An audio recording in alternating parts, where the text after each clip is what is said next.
اس لیے وہ 7 بجے ہی واپس آئے گی۔ اس کی والدہ نے اجازت دے دی کیونکہ انہیں اپنی بیٹی پر بھروسہ تھا۔ وہ سیدھا اس ہوٹل پہنچ گئی، وہاں کے ریسٹورینٹ میں کھانا کھایا، پھر سالار اسے اسی ہوٹل کے کمرے میں لے گیا۔ کمرے میں جاتے ہوئے وہ بے حد گھبرا رہی تھی۔ کہنے لگی، سالار تم مجھے کمرے میں کیوں لے آئے ہو؟ وہ کہنے لگا، یہ بھی کوئی پوچھنے والی بات ہے؟ دیکھو نا، میں تم سے محبت کرتا ہوں اور تم مجھ سے، پھر شادی بھی تو ہم نے ایک دوسرے سے کرنی ہے۔ 1 مہینے بعد تمہیں دیکھ رہا ہوں، تمہیں اندازہ نہیں ہے کہ 1 مہینے میں نے کیسے گزارا ہے۔ آہستہ آہستہ سالار کا لہجہ خمار آلود ہونے لگا تھا۔ وہ ہاتھ سے پکڑ کر عائشہ کو بیڈ پر لے گیا۔ عائشہ کہنے لگی، سالار دیکھو، ایسا کچھ نہیں کرو، میں ایسا کچھ نہیں کر سکتی، مجھے گھر جانا ہے۔ تو وہ کہنے لگا، کیا تمہیں مجھ پر بھروسہ نہیں؟ تمہیں لگتا ہے کہ میں تمہیں دھوکہ دے دوں گا؟ وہ جانتا تھا کہ وہ اس کی محبت میں پوری کی پوری ڈوب چکی ہے۔ وہ کہنے لگی، نہیں، بات یہ نہیں ہے، لیکن یہ سب گناہ ہے۔ وہ کہنے لگا، دیکھو، محبت میں سب کچھ جائز ہوتا ہے، اس لیے کچھ بھی غلط نہیں ہوتا، کچھ بھی ناجائز نہیں ہے۔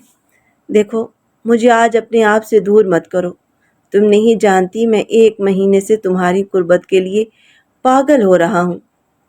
یہ کہتے ہوئے وہ اپنی بے خودی میں آگے بڑھنے لگا، جبکہ عائشہ اسے خود سے دور کر رہی تھی۔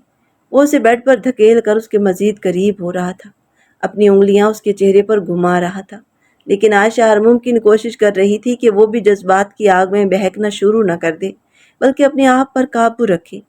لیکن سالار اس کے مزید قریب آ رہا تھا۔ وہ دونوں قابل اعتراض حد تک ایک دوسرے میں کھو رہے تھے۔ ایک وقت ایسا بھی آیا جب عائشہ نے انکار کرنا بند کر دیا۔ وہ خاموش ہو چکی تھی، اور خاموشی کا مطلب یہی تھا کہ وہ اپنا آپ سالار کو سونپ چکی تھی۔ اس کے بعد محبت کے پھول ہوس کے نام پر مرجھانے لگے تھے۔ عائشہ خوش تھی کہ اس نے اپنی محبت کا ثبوت دے دیا ہے۔ آخر اب یہ شادی کے بعد اس کے وجود پر حق تو صرف اور صرف سالار کا ہی تھا۔ کیا ہوا اگر وہ سالار کے ساتھ شادی سے پہلے تعلق قائم کر کے بیٹھی ہے؟ شادی کے بعد بھی تو اس نے اسی کا ہونا تھا، اور ویسے بھی سالار تو اس کے لیے بالکل پاگل ہو چکا تھا۔ وہی سالار کہیں نہ کہیں اپنی ضرورت تو پوری کر ہی چکا تھا، لیکن اندر ہی اندر مسکرا بھی رہا تھا۔ ایک شیطانی مسکراہٹ اس کے چہرے پر پھیل چکی تھی۔ وہ جو چاہتا تھا اس نے کر دکھایا تھا۔ کچھ دیر بعد وہ اٹھا اور عائشہ کے ماتھے پر اپنے لب رکھ دیے۔ مسکرا کر کہنے لگا، میری جان، دیکھو یہ سب کچھ کتنا آسان تھا، تم ویسے ہی ڈر رہی تھی۔ میں تو تمہیں بالکل اپنی بیوی مان چکا ہوں، تمہارے ساتھ اپنی زندگی بسانا چاہتا ہوں۔ میں چاہتا ہوں کہ ہماری زندگی خوشیوں سے بھری رہے۔ میرے قدم ایک مرتبہ بزنس میں جم جائیں تو اگلے 2-3 مہینوں میں رشتہ لے کر تمہارے گھر آ جاؤں گا۔ یہ کہہ کر اس نے عائشہ کی گالوں پر اپنے لب رکھ دیے تھے، اور عائشہ تو حیا سے مسکرائے جا رہی تھی۔ چہرے پر ایک لالی سی چھائی ہوئی تھی۔ جیسے ہی گھڑی پر وقت دیکھا تو 6:30 بج چکے تھے۔ جھٹ سے بیڈ سے اتری اور کہنے لگی، ارے سالار، وقت دیکھو کیا ہو چکا ہے، مجھے اب گھر جانا چاہیے، ورنہ 1 منٹ بھی دیر ہوئی تو نا امی سوال پوچھیں گی۔ پھر تمہیں کراچی کی ٹریفک کا بھی پتہ ہے، کیسی جام ہو جاتی ہے۔ دونوں ہی ہوٹل کے کمرے سے نکل آئے تھے۔ 7 بجنے سے 10 منٹ پہلے وہ دونوں عائشہ کے گھر کے باہر تھے۔ جب عائشہ گاڑی سے اترنے لگی تو ایک مرتبہ سالار کو مڑ کر دیکھا۔ سالار نے اس کا ہاتھ پکڑ لیا اور اپنی ہتھیلی اس کے ہاتھ کے ساتھ ہتھیلی پر سہلانے لگا، تو عائشہ مسکرا کر کہنے لگی، سالار، مجھے کبھی چھوڑو گے تو نہیں؟ سالار کہنے لگا، کبھی نہیں، میں ہمیشہ تم سے محبت کرتا ہوں اور ہمیشہ تم سے محبت کرتا رہوں گا۔ عائشہ کہنے لگی، دیکھو سالار، میں تو تم سے بہت محبت کرتی ہوں، اور اسی وجہ سے میں نے آج اپنا سب کچھ تمہیں سونپ دیا، سب کچھ تمہارے نام کر دیا۔ اس کی آنکھوں میں نہ جانے کیوں آنسو جھلکنے لگے تھے، لیکن سالار مسکرا کر کہنے لگا، ارے پگلی، صرف تم نے ہی نہیں، میں نے بھی اپنا آپ تمہارے حوالے کیا ہے، اور میں وعدہ کرتا ہوں کہ میری زندگی میں تم آنے والی پہلی اور آخری لڑکی ہوگی جس کے ساتھ میں نے ایسا کیا تھا۔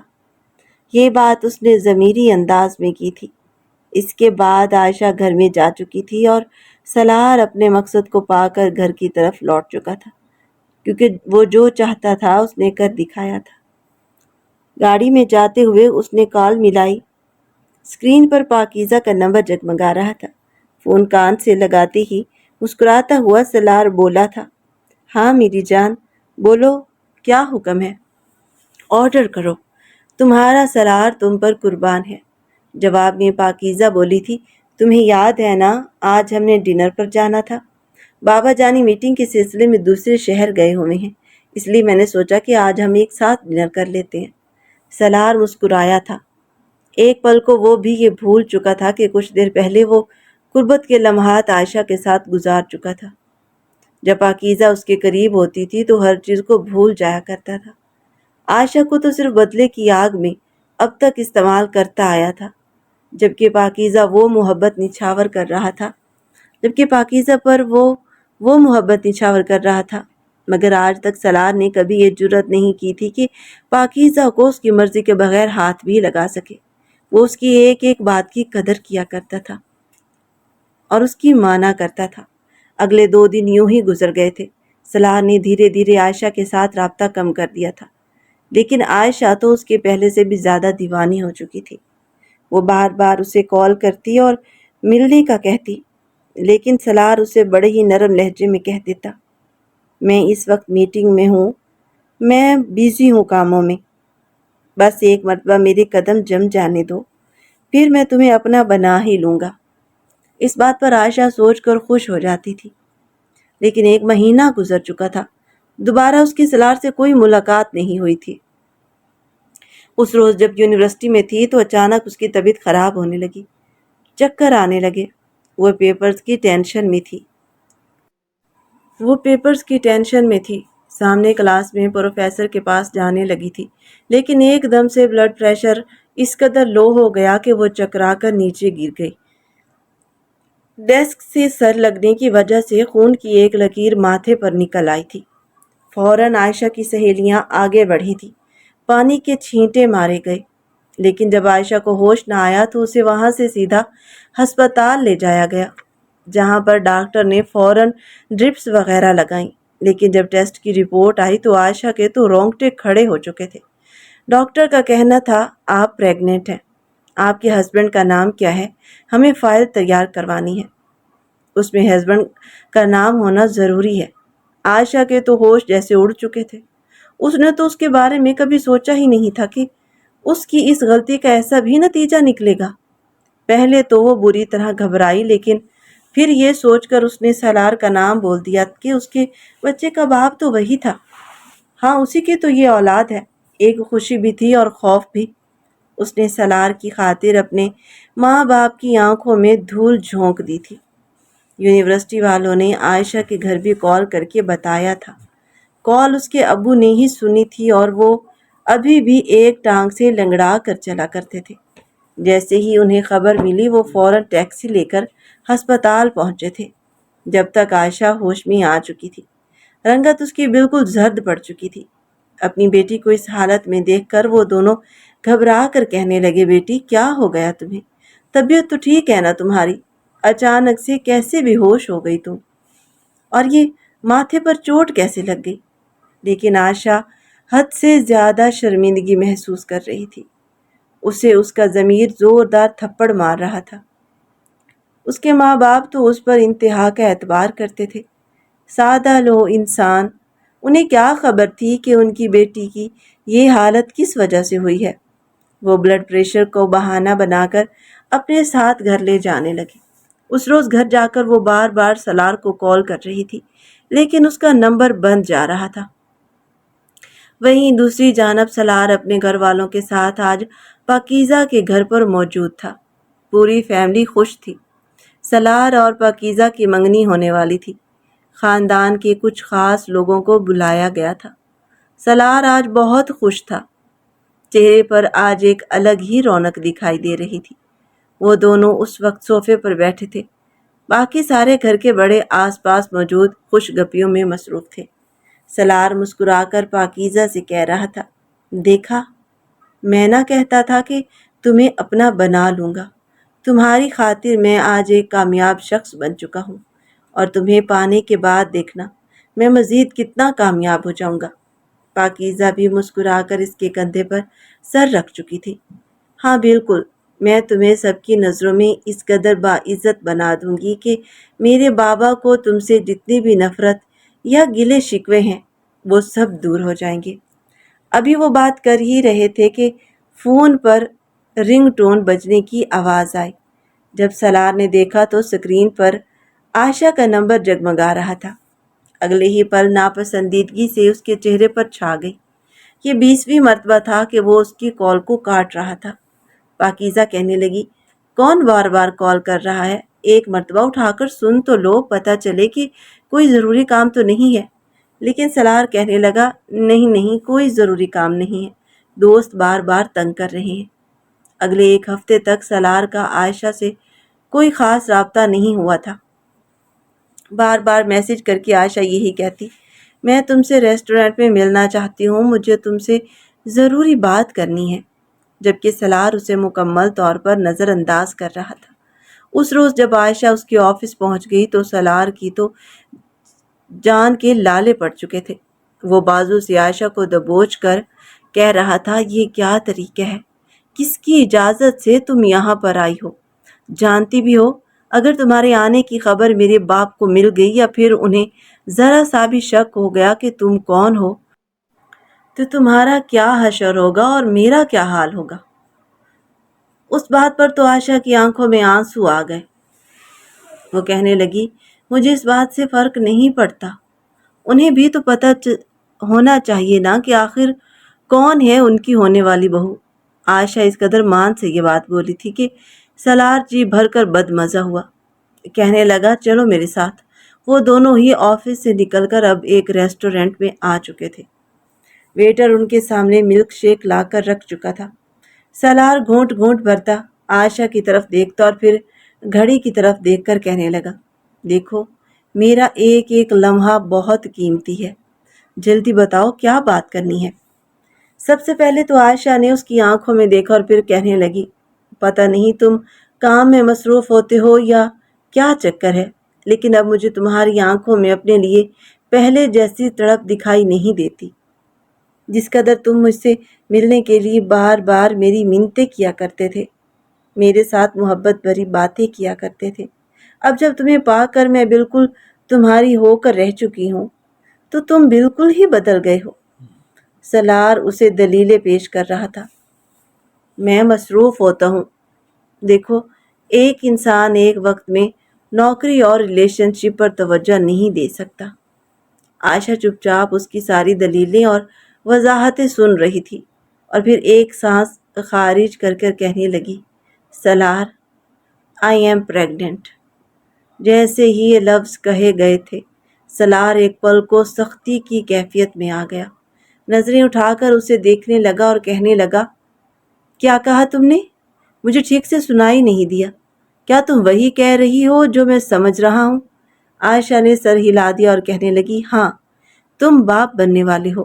وہ اسے ہسپتال تک جانے کا سارا واقعہ بتا رہی تھی، جبکہ سالار کتنی ہی دیر سے سر پکڑ کر بیٹھا رہا۔ عائشہ اب اس کا ہاتھ پکڑ چکی تھی، کہنے لگی، اس میں پریشان ہونے والی کون سی بات ہے؟ ہماری شادی تو ہونے والی ہے نا، تم بس جلد از جلد اپنے گھر والوں کو میرے گھر بھیجو۔ میں نہیں چاہتی کہ دنیا اس بچے کو ناجائز کہے اور نہ ہی اس حقیقت کو کسی کو پتہ چلے۔ ہم شادی کر لیں گے تو سارا معاملہ کور ہو جائے گا۔ لیکن سالار اپنا ہاتھ چھڑا چکا تھا۔ ابھی تو اس نے پاکیزہ سے منگنی کی تھی، وہ تو صرف اور صرف پاکیزہ سے محبت کرتا تھا۔ عائشہ تو صرف اس کے لیے استعمال کی چیز تھی تاکہ اسے سبق سکھا سکے، اس کے تھپڑ کا بدلہ لے سکے اور اس کا غرور خاک میں ملا سکے۔ وہ ہاتھ چھڑا کر کہنے لگا، نہیں، یہ سب کچھ اتنی آسانی سے ممکن نہیں ہے۔ ابھی میں اتنا اسٹیبلش بھی نہیں ہوا کہ ایک لڑکی کو، وہ بھی مڈل کلاس لڑکی کو، اپنے گھر والوں کے سامنے لے جاؤں اور کہوں کہ میں اس سے شادی کرنا چاہتا ہوں۔ تمہاری ماں کو شک ہو گیا، تمہارے باپ کو شک ہو گیا تو جانتی ہو تمہارے ساتھ کیا کریں گی؟ اس لیے میں جو کہہ رہا ہوں وہ کرو۔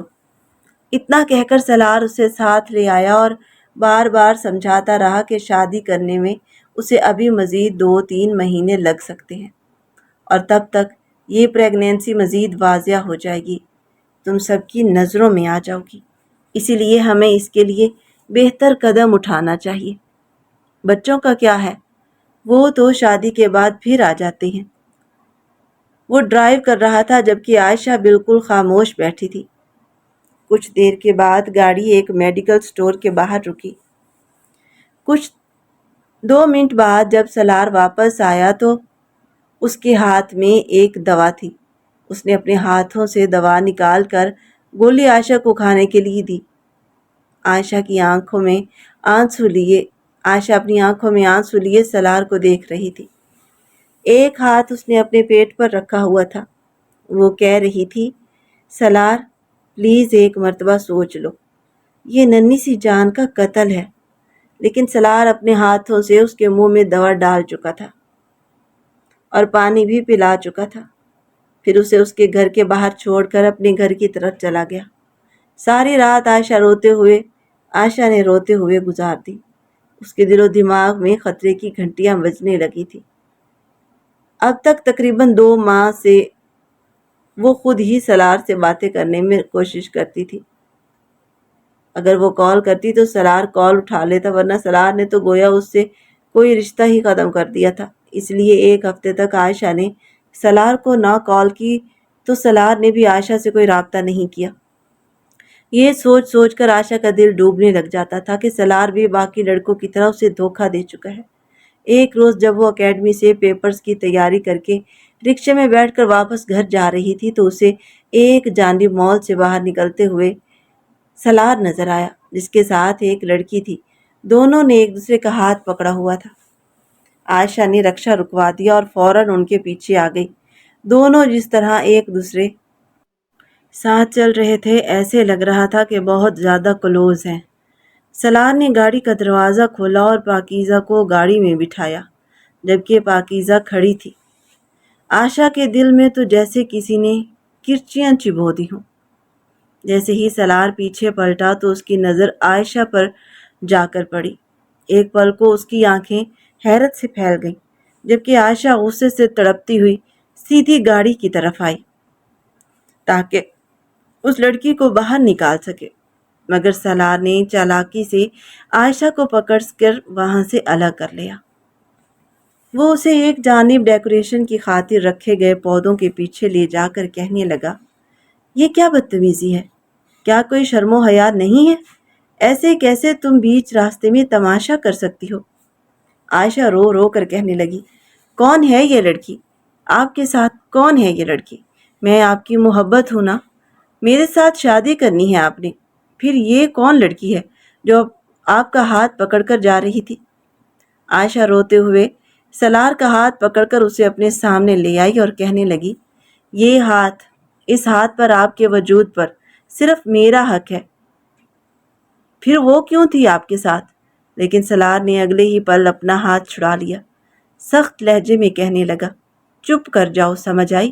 وہ میرے خاندان کی لڑکی ہے، میری محبت ہے، میں اسے تب سے محبت کرتا ہوں جب تمہارا وجود بھی میری نظروں میں نہیں آیا تھا۔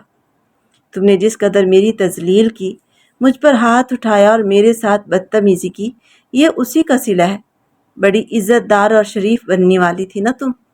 2 مرتبہ غلطی سے میرا ہاتھ تم سے ٹکرایا اور تم نے پوری یونیورسٹی کے سامنے مجھے ذلیل کر دیا۔ اب کیسا لگ رہا ہے میری محبت کا تھپڑ کھا کر؟ تم جیسی لڑکی کو تو میں اپنے گھر میں ملازمہ رکھنا بھی پسند نہ کروں۔ ہٹ جاؤ میرے راستے سے اور دوبارہ ہمارے بیچ میں آنے کی کوشش مت کرنا، ورنہ جس طرح پہلے تمہارے باپ کا ایکسیڈنٹ کروایا تھا نا، اس دفعہ کچھ ایسا کروں گا کہ ساری زندگی یاد رکھو گی۔ عائشہ کی آنکھوں کے سامنے اندھیرا سا چھا گیا تھا۔ اس کا پورا وجود کھوکھلا ہونے لگا تھا، جیسے جسم سے جان ہی جدا ہو رہی ہو۔ وہ اپنے ہاتھوں سے سلار کا کالر پکڑ کر کہنے لگی، کیا مطلب؟ ابو کا ایکسیڈنٹ تم نے کروایا تھا؟ لیکن سلار اسے جھٹک کر وہاں سے جا چکا تھا۔ عائشہ زمین پر گر گئی اور کتنی ہی دیر روتی رہی، جبکہ سالار پاکیزہ کے ساتھ گاڑی میں بیٹھ کر جا چکا تھا۔ 1 ہفتے بعد ان دونوں کی شادی ہونے والی تھی۔ اس روز کے بعد سالار کی عائشہ سے کوئی ملاقات نہ ہوئی۔ وہ کہاں گئی، اس پر کیا گزری، سالار کو تو بس اپنے بدلے سے مطلب تھا جو وہ لے چکا تھا۔ 2 ہفتوں کے بعد ہی شادی دھوم دھام سے ہو گئی۔ پورا ہفتہ مختلف فنکشنز کے ذریعے خوب دھوم دھڑکا کیا گیا۔ جس پر پاکیزہ اور سالار کی شادی تھی تو سالار خوشی سے پاگل ہو چکا تھا۔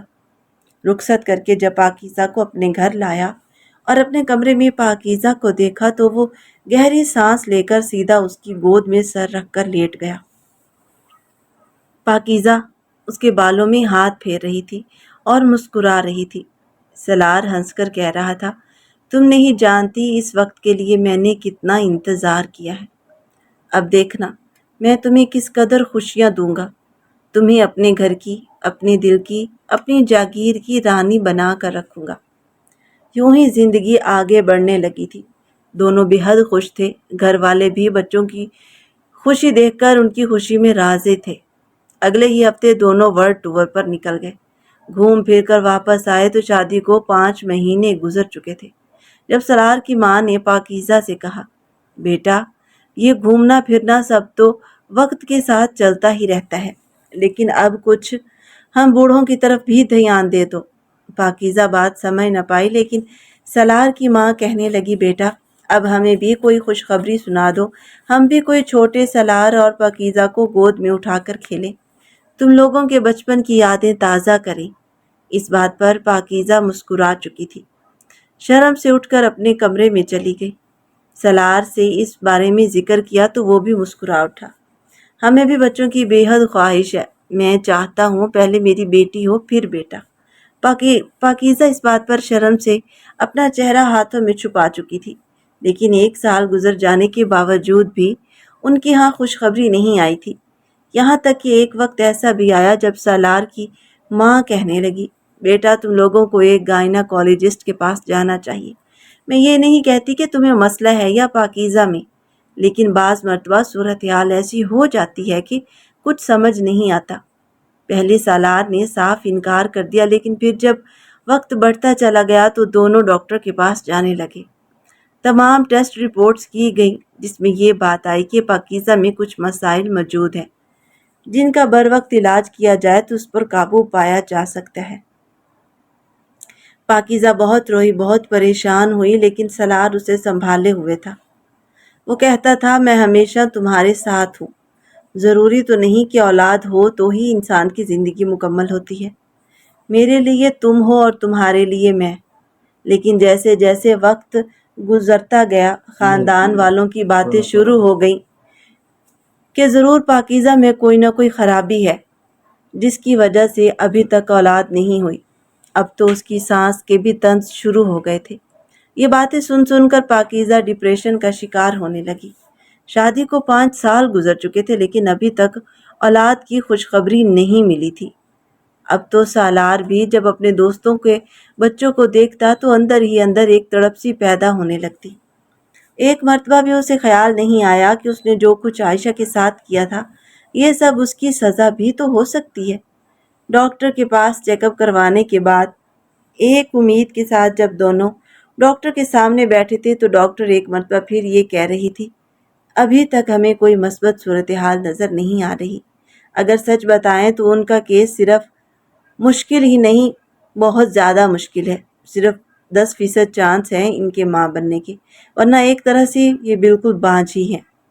پاکیزہ کا دل بے حد گھبرا چکا تھا، لیکن سالار پھر بھی اسے سنبھالے ہوئے تھا۔ وہ رو رہی تھی، پریشان تھی، لیکن سالار اسے کہہ رہا تھا، ارے چھوڑو، آج کے بعد تو ہم ڈاکٹر کے پاس بھی نہیں جائیں گے۔ تم کہو گی نا تو ہم کوئی بچہ اڈاپٹ کر لیں گے، لیکن اب ڈاکٹر کے چکر نہیں لگائیں گے۔ نہیں ہوتی اولاد تو نہ ہو۔ یہ کہتے ہوئے اس کی آنکھوں سے بھی آنسو گر گئے تھے، لیکن وہ فوراً صاف کر چکا تھا۔ پاکیزہ کا دل بہلانے کی خاطر وہ اسے مال میں لے آیا۔ ابھی وہ مال میں داخل ہوا تھا کہ ارد گرد کی رنگینیاں دیکھ رہا تھا، جب سالار سے ایک بچہ آ کر ٹکرایا۔ بچے کی عمر یہی کوئی 4.5 سال یا 5 سال کے درمیان تھی۔ ہاتھ میں کھلونے کے لیے کوئی نظم گا رہا تھا اور سلار سے ٹکرا گیا۔ کھلونے ہاتھ سے چھوٹ کر گر گئے۔ شکایتی نظروں سے وہ سلار کو دیکھ کر کہنے لگا، میرا کھلونا آپ نے توڑ دیا، میں ماما کو جا کر بتاتا ہوں۔ اتنا کہہ کر وہ روتے ہوئے وہاں سے بھاگا تو سلار اس بچے کو اتنی معصومیت سے جاتا دیکھ کر جیسے اس پر دل ہار چکا تھا، فرش پر گرے کھلونے اٹھائے اور اس کے پیچھے جانے لگا۔ اس کے منہ سے نکلا، بیٹا کھلونا ٹوٹا نہیں ہے، دیکھو یہ صحیح سلامت ہے۔ وہ لوگوں کے بیچ راستہ بناتے ہوئے آگے بڑھا۔ وہ بچہ ایک عورت کی ٹانگ سے جا کر لپٹا تھا اور وہ عورت بچے کے سر پر ہاتھ پھیر کر کہہ رہی تھی، مصطفیٰ کہاں چلے گئے تھے تم؟ جانتے بھی ہو میرا دل کس قدر ڈوب گیا تھا، آئندہ مجھے بتا کر جایا کرو۔ سلار کے قدم وہیں رک گئے کیونکہ سامنے کوئی اور نہیں بلکہ عائشہ کھڑی تھی اور یہ بچہ اسی کے ساتھ لپٹا ہوا تھا۔ بچے نے سلار کی طرف اشارہ کر کے کہا، انکل نے میرا کھلونا توڑ دیا، یہ مجھ سے ٹکرا گئے۔ عائشہ نے جب نظریں اٹھا کر دیکھا تو دونوں کی آنکھیں مل گئیں، ایک پل کو فضا جیسے جم سی گئی ہو۔ اتنے سالوں بعد عائشہ کو اپنے سامنے دیکھ کر سلار بالکل ساکت ہو گیا۔ مصطفیٰ خود آگے بڑھا اور سلار کے ہاتھ سے کھلونا چھین کر واپس اپنی ماں کے پاس چلا گیا۔ سلار نے ایک نظر اس بچے کو دیکھا جس کی آنکھیں بالکل اس جیسی تھی، غصے میں آتا تو بالکل سلار جیسا لگتا تھا۔ وہ چلتا ہوا پھر اس کے پاس آیا اور کہنے لگا، یہ بچہ کون ہے؟ عائشہ نے اپنا سر جھٹکا اور اپنے بیٹے کا ہاتھ پکڑ کر وہاں سے جانے لگی، لیکن فوراً سلار اس کے آگے ہاتھ جوڑ چکا تھا۔ کہنے لگا، بتاؤ کیا تم نے شادی کر لی ہے؟ یہ بچہ کس کا ہے؟ سلار کی زبان کپ کپ آ رہی تھی۔ وہیں اسے ڈھونڈتی ہوئی پاکیزہ بھی آ گئی اور یہ سارا منظر دیکھ رہی تھی۔ عائشہ نے آنکھوں میں انتہائی شدت اور نفرت اور غصہ لیے دیکھا، پھر کہنے لگی، یہ وہی بچہ ہے جس کو مارنے کی خاطر تم نے مجھے دوائی کھلائی تھی، مگر میں تمہاری طرح پتھر دل نہیں ہوں مسٹر سلار۔ اس سے زیادہ کچھ کہے بغیر وہ اپنے بچے کا ہاتھ پکڑ کر جانے لگی، لیکن سب لوگوں کے سامنے سلار اس کے قدموں میں بیٹھ چکا تھا، پھوٹ پھوٹ کر رونے لگا۔ ایک پل کو اس کی ساری زندگی کسی فلم کی طرح اس کے سامنے چل چکی تھی۔ اب تک اس کے ساتھ جو کچھ ہو رہا تھا وہ اسی لیے ہو رہا تھا کیونکہ اس نے عائشہ کے ساتھ برا کیا تھا، اور دوا تو سلار نے دی تھی، لیکن عائشہ نے وہ دوا باہر نکال دی تھی۔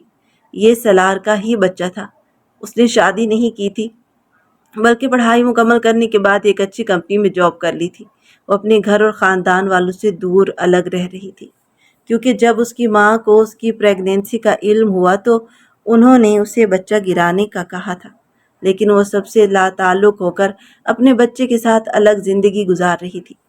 سلار ہاتھ جوڑ کر زندگی مانگ رہا تھا، اس بچے کو اپنے سینے سے لگا کر رو رہا تھا، جبکہ وہ بچہ بار بار خود کو اس سے دور کر کے کہہ رہا تھا، ماما یہ کون ہے؟ عائشہ دور کھڑی یہ منظر دیکھ رہی تھی۔ سلار عائشہ اور پاکیزہ دونوں کو لے کر ریسٹورنٹ میں آیا۔ رو رو کر اس نے ساری حقیقت بتا دی۔ پاکیزہ خاموشی سے روتی رہی، اسے دھوکے کی امید نہیں تھی۔ سلار بار بار یہی کہہ رہا تھا، مجھے معاف کر دو عائشہ، یہ بچہ میرا ہے، اسے میرے حوالے کر دو، میں اسے اپنا نام دوں گا، میں اسے اپنے ساتھ رکھوں گا۔ لیکن عائشہ نے فوراً اپنے بچے کو پیچھے چھپا لیا اور غصے اور درد سے بولی، ہرگز نہیں، اس پر تمہارا کوئی حق نہیں، یہ صرف میرا ہے، صرف میری اولاد ہے، میں تم پر اور تمہارے پیسے پر تھوکتی ہوں۔ اتنا کہہ کر وہ اپنے بچے کو لے کر وہاں سے جا چکی تھی۔ سلار رو رو کر اپنے گناہوں کی معافی مانگ رہا تھا جب پاکیزہ بھی اسے کوس رہی تھی اور کہہ رہی تھی، تم نے ایک لڑکی کے ساتھ اتنا برا کیا، یہ اسی کی سزا ہے، تم نے اپنی اولاد کو قتل کرنا چاہا تبھی قدرت نے تم سے بدلہ لیا، خدا تمہیں کبھی معاف نہیں کرے گا۔ اگر تم اپنی غلطی سدھارنا چاہتے ہو تو یہی بہتر ہے کہ عائشہ کو اس کا حق دو، اس سے نکاح کرو اور اسے گھر میں لے آؤ۔ پاکیزہ کے الفاظ سلار کو گھبرانے پر مجبور کر چکے تھے۔ وہ کہنے لگا، نہیں نہیں پاکیزہ، میری بیوی صرف اور صرف تم ہو، لیکن پاکیزہ اپنا ہاتھ چھڑا چکی تھی۔ نہیں، اس سب میں عائشہ کا کیا قصور تھا؟ میں تبھی تمہارے ساتھ رہوں گی اگر تم عائشہ کو اس گھر میں بیاہ کر لاؤ گے اور اپنی اس بچے کو اپنا نام دو گے، سمجھے تم سالار؟ سالار اور پاکیزہ دونوں عائشہ کے پاس گئے۔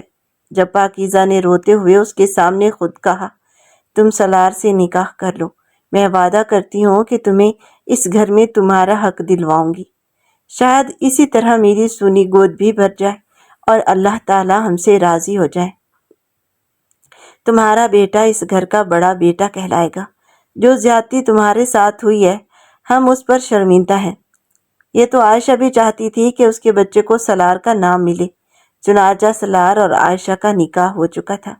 مصطفیٰ جو اب تک سوال کرتا آیا تھا کہ میرا پاپا کہاں ہے، مجھ سے کب ملیں گے، عائشہ اسے طرح طرح کے بہانے بنا کر ٹال دیا کرتی تھی۔ اپنا باپ پا کر مصطفیٰ بہت خوش تھا اور سالار بھی اس کی ہر ضد اور ہر خواہش پوری کر رہا تھا۔ کہیں نہ کہیں پاکیزہ کے دل میں یہ حسرت تو تھی کہ کاش وہ بھی ماں بن سکتی، لیکن اس کے گھر آنے کے بعد عائشہ کو بھی برابر کے حقوق مل چکے تھے۔ مصطفیٰ کو دیکھ کر بے ساختہ سالار کا رویہ عائشہ کے ساتھ بہتر ہونے لگا تھا اور عائشہ کے لیے اس کے دل میں محبت بھی بڑھنے لگی، لیکن عائشہ سالار کے ساتھ ایک حد تک ہی رہتی تھی۔ 1 سال بعد پاکیزہ کی گود میں بھی پہلا بچہ آ چکا تھا۔ وہ دن ان کی زندگی کا سب سے حسین دن تھا، مگر جو اہمیت مصطفیٰ کی تھی وہ مصطفیٰ کی ہی تھی۔ بھلے ہی پاکیزہ اور عائشہ آپس میں سوتنی تھیں، لیکن ان کے درمیان روایتی سوتنوں والا کوئی دستور قائم نہ ہوا، بلکہ وہ محبت سے ایک دوسرے کے ساتھ مل جل کر ہنسی خوشی رہنے لگی۔ ہاں، البتہ عائشہ نے اپنے کمرے کی دہلیز سالار کو پار کرنے کی اجازت نہیں دی۔ وقت گزرتا گیا مگر کچھ زخم وقت کے ساتھ بھی نہیں بھرتے۔ ادھر عائشہ نے اپنے بچے کے ساتھ زندگی دوبارہ سنبھال لی تھی۔ وہ اکیلی تھی مگر مضبوط۔ مصطفیٰ اب بھی بار بار اپنے پاپا کے بارے میں سوال کرتا، مگر عائشہ ہر بار اسے محبت سے ٹال دیتی یا کوئی نرم سا بہانہ بنا دیتی۔ سالار کی زندگی بھی بدل چکی تھی۔ وہ بظاہر سب کچھ پا چکا تھا مگر اندر سے ہمیشہ ایک خالی پن میں جکڑا رہا۔ پاکیزہ اس کے ساتھ عائشہ کو مکمل طور پر مصطفیٰ کے لیے وقف کر دیا تھا۔ وہ اس کی ماں بھی تو تھی اور اس کا باپ بھی، مگر راتوں کو جب سب سو جاتے تو کہیں نہ کہیں اس کے دل میں وہ پرانا زخم پھر سے جاگ اٹھتا۔ سالار نے کئی بار دور سے عائشہ کو دیکھنے کی کوشش کی مگر کبھی ہمت نہ ہوئی کہ آگے بڑھ سکے۔ وہ جان چکا تھا کہ کچھ غلطیاں صرف معافی سے ٹھیک نہیں ہوتی، کچھ سزائیں پوری زندگی ساتھ چلتی ہیں، اور یوں وقت نے ان تینوں کی زندگیوں کو ایک ایسی لکیر پر لا کھڑا کیا تھا جہاں محبت بھی تھی، سزا بھی تھی اور خاموشی بھی۔